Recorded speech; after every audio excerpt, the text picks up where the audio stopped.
নমস্কার বন্ধুরা, আজকে আমি বানিয়ে নিচ্ছি পটলের চাটনি। এই পটলের চাটনি অনেকেই খেয়েছে, অনেকভাবেই বাটাবাটি খেয়েছে। আমি যে এইভাবে পটলের চাটনিটা করছি আপনাদের সামনে আমি শেয়ার করব। কারণ এই পটলের চাটনি আপনার দাদা ভাইয়ের খুব প্রিয় খাবার। সকালে গরম ভাতে আমাদের বাড়ির সকলেরই খুব পছন্দ। সকালে তো আলু সেদ্ধ, আলু ভাজা, শাক ভাজা নতুনত্ব রোজ খেতে হয়, তো রোজ তো আর এক জিনিস ভালো লাগে না, মাঝে মধ্যে আমি এটা খাই। ওই জন্য আমি এটা আজকে আপনাদের সামনে আমি শেয়ার করে দেখাবো। বন্ধুরা, আমি পটলের সাইজটা একটু বড় বড় করে কেটে নিয়েছি। এই যে পাকা পটলগুলো দেখুন, আমি কত সুন্দর করে এটা ছিলে নিয়েছি, নিয়ে কেটে নিয়েছি বড় বড়। আপনারা চাইলে ছোট পিস করেও তেলের উপরে ভাজতে পারেন। আমি অল্প তেল দিয়ে জল দিয়ে এটাকে সেদ্ধ করব। দেখুন, আমি মশলায় নিয়েছি কাঁচা লঙ্কা, একটা বড় সাইজের রসুন, একটা শুকনো লঙ্কা, এটা ফোড়নে দেবো। সঙ্গে আমি একটা বড় সাইজের পেঁয়াজ কুচি নিয়েছি, এটাও আমি সঙ্গে পটলের সঙ্গে ভেজে নেব। গ্যাসে আমি কড়াই বসিয়ে দিয়েছি, সামান্য পরিমাণে একটু তেল দিয়ে দেব এই পটলটা ভাজার জন্য।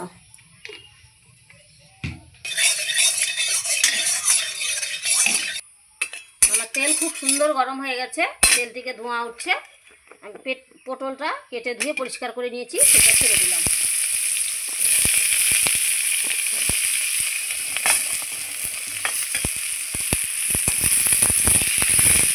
লবণ হলুদ দিয়ে দেবো। দেখুন, আমি লবণ দিয়ে দিলাম একটু।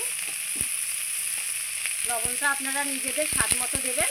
আর একটু পরিমাণ হলুদ গুঁড়ো দিয়ে দিলাম, দিয়ে নাড়াচাড়া করে নিলাম। এইবার আমি ঢাকা চাপা দিয়ে দেবো। পটলটা সিদ্ধ হওয়ার জন্য আমি ঢাকা চাপা দিয়ে দিলাম আস্তে হিট দিয়ে। বন্ধুরা, আমি গ্যাস গরম করে ভাজাটা বসিয়েছি। আমি দেখে নিচ্ছি আমার ভাজাটা কতটা।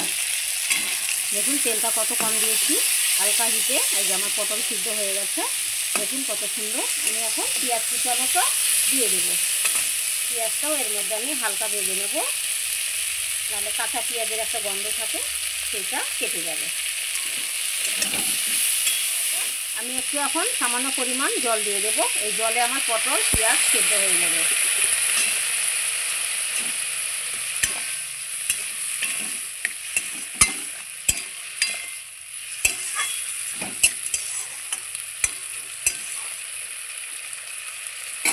আবারও আমি ঢাকা চাপা দিয়ে দিলাম কিছুক্ষণের জন্য। ঢাকা চাপা দিয়ে দিলাম কিছুক্ষণের জন্য। গ্যাসটা একদম কম হিট করে দিয়েছি। বন্ধুরা, আমার ভাজা হয়ে গেছে, আমি এটা ঠান্ডা করে নিয়েছি, গ্যাসটা অফ করে দিয়েছি। এখন আমি এটাকে বেটে নেব।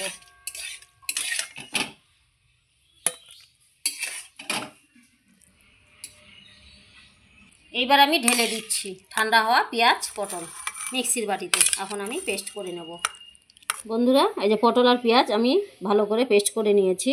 এখন কড়াইয়ে দিয়ে দেবো আমি সরষের তেল। আমার কড়াই গরম হয়ে গেছে, সরষের তেল দিয়ে দিচ্ছি পটলটা ভাজার জন্য। ফোড়নে দিলাম একটা শুকনো লঙ্কা, সঙ্গে একটু পরিমাণ কালো জিরে, কাঁচা লঙ্কা থেতো করা, রসুন থেতো করে দিয়েছি।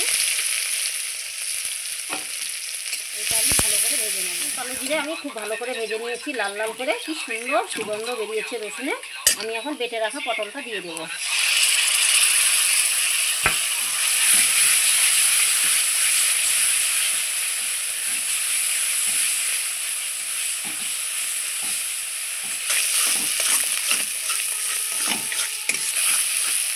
বন্ধুরা, পটলের চাটনিটা ঠিক এইভাবে একবার আপনারা বানিয়ে খাবেন, খুব সুন্দর একটা খেতে স্বাদ।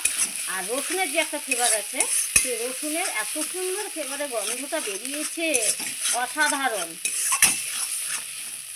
এটা সকালে গরম ভাত দিয়ে খাবেন, খুব সুন্দর লাগবে। এই গরম ভাতে যদি এই পটলের চাটনিটা থাকে আর কিচ্ছু লাগবে না, এটা দিয়েই এক থালা ভাত খেয়ে দেবেন আপনারা। বন্ধুরা, আমার পটলের চাটনি খুব সুন্দর করে হয়ে গেছে। দেখুন, এই যে সাইড থেকে তেল ছাড়তে শুরু হয়ে গেছে।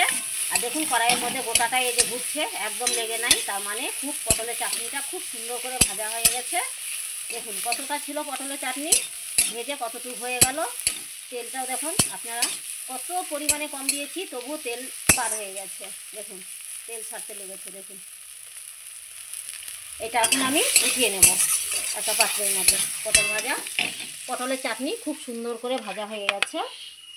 এটা খেতে খুব দুর্দান্ত একটা রেসিপি। গরম ভাতে সকালে তো কোনো কথাই নেই। আমার পটল চাটনি হয়ে গেছে, একটা প্লেটের মধ্যে আমি নামিয়ে নিয়েছি। আপনারাও এইভাবে ঠিক বানিয়ে খাবেন, রসুন থেঁতা করে দিয়ে, কাঁচা লঙ্কা থেঁতো করে দিয়ে। অনেকে তো বেটে খেয়েছে, আমরাও খেয়েছি, কিন্তু এইভাবে করলে বেশি টেস্ট লাগে, খেতে খুব দুর্দান্ত খাবার লাগে। আর এইভাবে বানিয়ে খেলে কি হবে, রসুনের একটা ফ্লেভার এত সুন্দর গন্ধ, খুব ভালো লাগে।